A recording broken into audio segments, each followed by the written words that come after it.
കൂടുതൽ വാർത്തകളും വീഡിയോകളും കാണാൻ ഈ ചാനൽ സബ്സ്ക്രൈബ് ചെയ്യുക. കൂടെ ബെൽ ബട്ടൺ അമർത്തുക. Please subscribe our channel. നമസ്കാരം.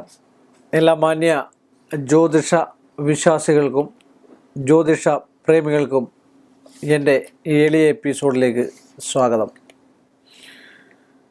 ഇന്ന് നവരത്ന മോതിരം. പല ആൾക്കാരും കമൻറ്റ് ചെയ്തിരിക്കുന്നു, നവരത്ന മോതിരം ധരിച്ചാൽ എന്താണ് ഗുണം, ഞങ്ങൾക്കൊക്കെ ധരിക്കാമോ എന്നൊക്കെയാണ് ചോദ്യം വരുന്നത്. അപ്പം നമ്മൾ ഓരോ ദശാകാലത്ത് ധരിക്കേണ്ടതായിട്ടുള്ള കല്ലുകളുണ്ട്, എന്നുവെച്ചാൽ രത്നങ്ങളുണ്ട് അല്ലേ. ഇപ്പോൾ വ്യാഴദശയാണ് മഞ്ഞപ്പുഷ്യരാഗം, രാഹുർദശയാണ് കടും ഗോമേതകം, ശനിദശയാണ് ഇന്ദ്രനീലം ബ്ലൂ സഫിയർ. ഇതൊക്കെ ധരിക്കുന്നത് ഏറ്റവും ഉത്തമമാണ്.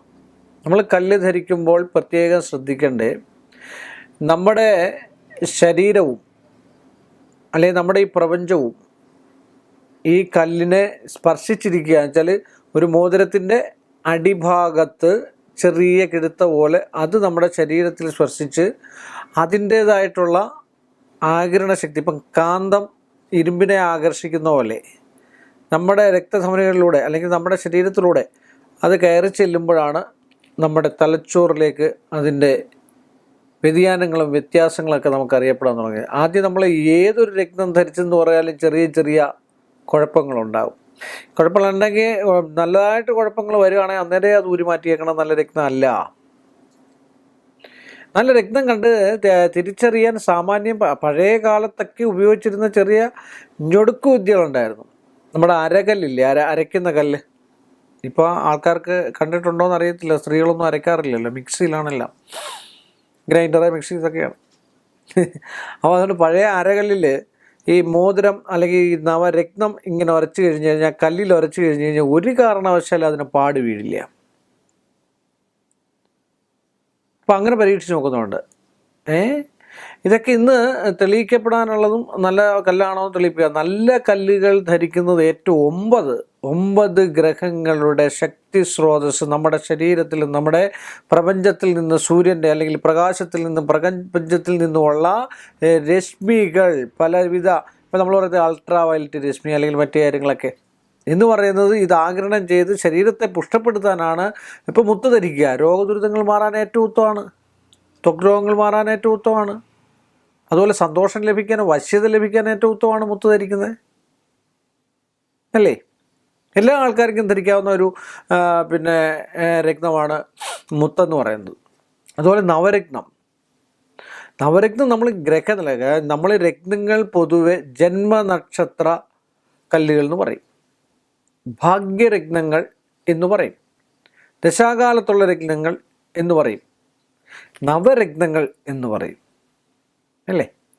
നവരത്നം ധരിക്കുന്നത് ഏറ്റവും ഉത്തമമാണ്, സംശയമില്ലാത്ത കാര്യമാണ്. നമ്മൾ നവരത്നം ധരിച്ചു കഴിഞ്ഞാൽ ശുദ്ധവൃത്തിയോടുകൂടി വേണം അത് ഉപയോഗിക്കാനായിട്ട്. എന്തെങ്കിലും മാത്രമേ അത് പ്രയോജനം ഉണ്ടാവുള്ളൂ. അശുദ്ധിയുള്ള സമയത്ത് അത് ഉപയോഗിക്കാൻ പാടില്ല. മാംസാദികൾ ഉപയോഗിക്കുന്ന സമയത്ത് അത് ഉപയോഗിക്കാൻ പാടില്ല. ഇങ്ങനെയൊക്കെയുള്ള ഓരോ വിരലുകളിൽ ഇടുന്നതായിട്ടുള്ള വ്യത്യാസങ്ങളും കാര്യങ്ങളും. ഉത്തമ ജ്യോത്സ്യനെ കണ്ടിട്ട് ഉത്തമ മുഹൂർത്തത്തിൽ, ഇപ്പം ഇന്ദ്രനീലം പൊതുവെ പറയാം, ഇന്ദ്രനീലം ശനിയാഴ്ച ദിവസം വരുന്ന സമയത്ത് രാഹുകാലം ഒഴിച്ച് നല്ല തിഥി നക്ഷത്രമൊക്കെ വരുന്നതായിട്ടുള്ള ഒരു ദിവസം അത് ശാസ്താവിൻ്റെ ക്ഷേത്രത്തിലോ ശിവക്ഷേത്രത്തിലോ പൂജിച്ച് നമ്മുടെ വിരലിൻ്റെ ഇങ്ങേയറ്റ നടുവിരലിൽ കഴിഞ്ഞതിന് ശേഷമുള്ള വിരലിൽ ഇട്ടാൽ, അല്ലെ നടുവിരലിൽ ഇട്ടാൽ, അതാണ് ഇന്ദ്രനീലം ഇടേണ്ടതായിട്ടുള്ളൊരവസ്ഥ. കറക്റ്റ് നടുവിരലിലായിരിക്കണം. സംബന്ധമായിട്ടുള്ളത് നമ്മുടെ ഈ വിരലിലാണ് സാധാരണ ഇന്ദ്രനീലം ധരിക്കാറുള്ളത്. ഇങ്ങേറ്റ വിരലും നടുവിരലും അല്ലേ. അപ്പോൾ ആ നടുവിരലിൽ ഇടുന്നത് ഏറ്റവും ഉത്തമമായിട്ടുള്ളതാണ്. അതുപോലെ തന്നെ നവരത്നം 9 ഗ്രഹങ്ങളുടെയും ദുരിതങ്ങളോ ദോഷങ്ങളോ ഉണ്ടോ മാറിക്കിട്ടാൻ ചില ആൾക്കാർക്കത് നവരത്നം ഇട്ടാൽ കുഴപ്പങ്ങളുണ്ടാവും.